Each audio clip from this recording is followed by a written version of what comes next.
Hi everybody, welcome to this section 1.1 video. This is our third video for this section, and we're going to be finishing up the content with going about explicit and implicit solutions. So we finished up on verifying solutions. Now let's talk about more like the different types of solutions. So we've been looking at explicit solutions um, previously, okay, where we could solve all the way for y, where it's like y equals, you know, something clean. But one thing other about solutions is that they can be implicit, where it's not all the way solved for y. So that is something down below that we want to check out. An implicit solution, here we have x squared plus y squared equals 25.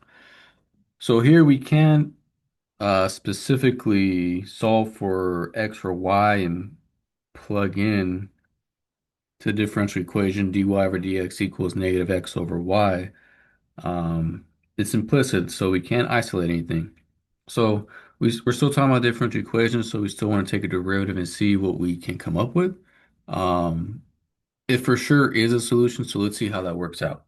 So it's for sure a solution. So we aren't verifying, we're just kind of showing like why it is. So let's go ahead and check that out. So I see here it's dy over dx. So I'm going to take a derivative with respect to x. So this would be derivative with respect to x, so d over dx. So kind of remember your implicit differentiation from Calc 1.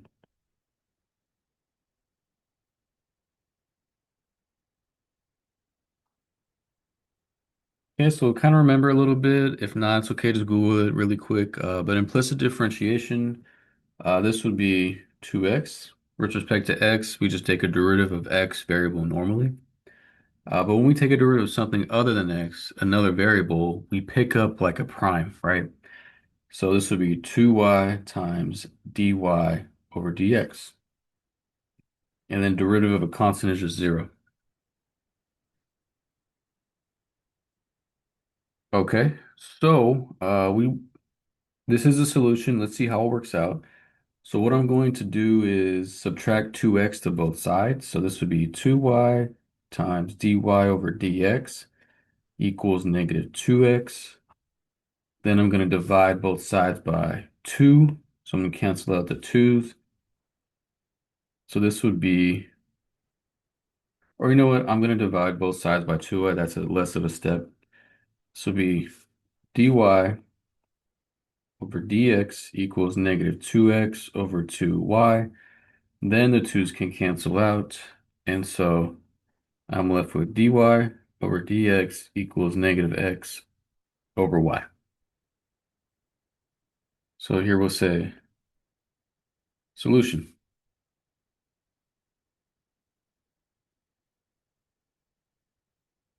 Okay, so that's how an implicit solution can be a solution to a differential equation. It's not as clear cut as we were doing in the last video, where we're just taking derivative, plugging it in. There's some little more manipulation needs to go on and some intuition. So let's go ahead and talk about just really quickly intervals of solution. Um, Drawing off from the previous example, we said that, x squared plus y squared equals 25 is a solution to the differential equation on the specific interval. So the question is, why is it only on this interval? Okay, why is it only on this interval? So let's see. Let's say I wanted to solve for and isolate y. So this would be, x squared plus y squared equals 25. I want to isolate y, so y squared equals 25 minus x squared. I take the square root of both sides, so 25 minus x squared. But remember, square root is plus or minus. So then I have y equals square root of 25 minus x squared, and y equals negative, oops, square root 25 minus x squared.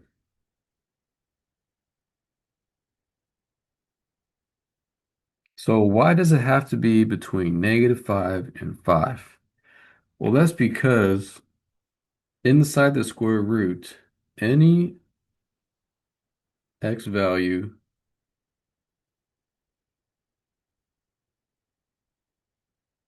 bigger than 5 or less than -5 would make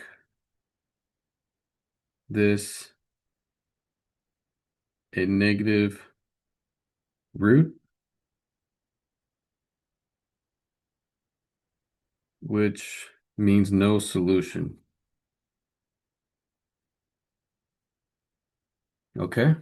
So for an implicit solution, we have to be careful about our interval of solution.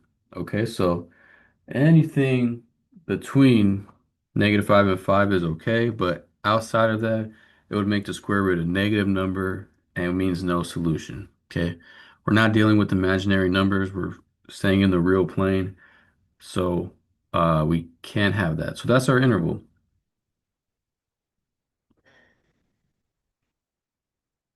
Okay, so let's look at our last example, still talking about solutions.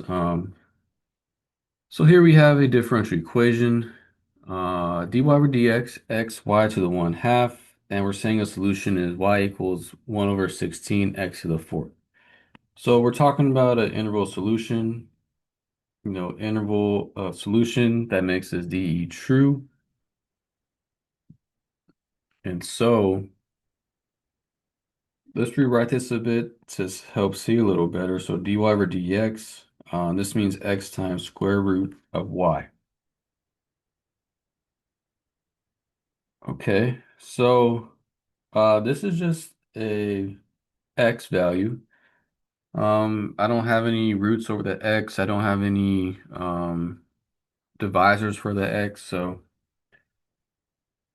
really, there's no trouble values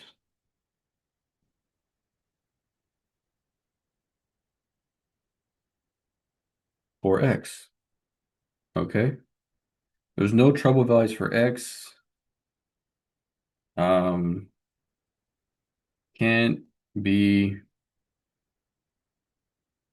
um, undefined or etc. Okay, so the interval solution for x values is just, you could say like negative infinity to infinity.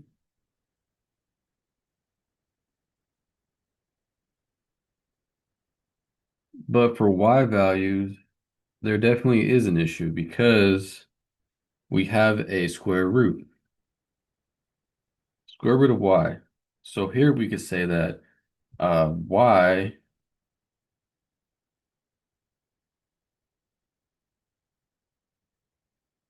can never be negative in our solution. It has to be positive because of square root. So y needs to be greater than 0. So here we'll say 0 to infinity for y. You could write these a bunch of different ways. You could say like, um, I could rewrite it a couple different ways, like interval solution, or you could say like all real numbers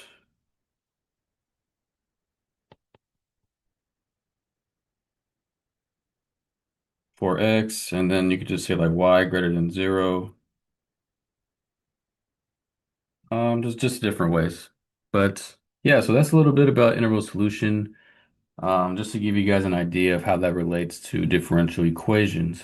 Um, so that's it for this video, and that's it for section 1.1. Make sure to check out the homework out of the textbook. Um, you know, homework problems. Oops.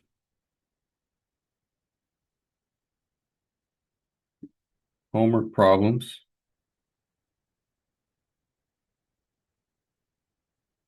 out of textbook or section 1.1. Okay, so make sure to check those out and refer back to these notes. But other than that, take care and I'll see you in the next video.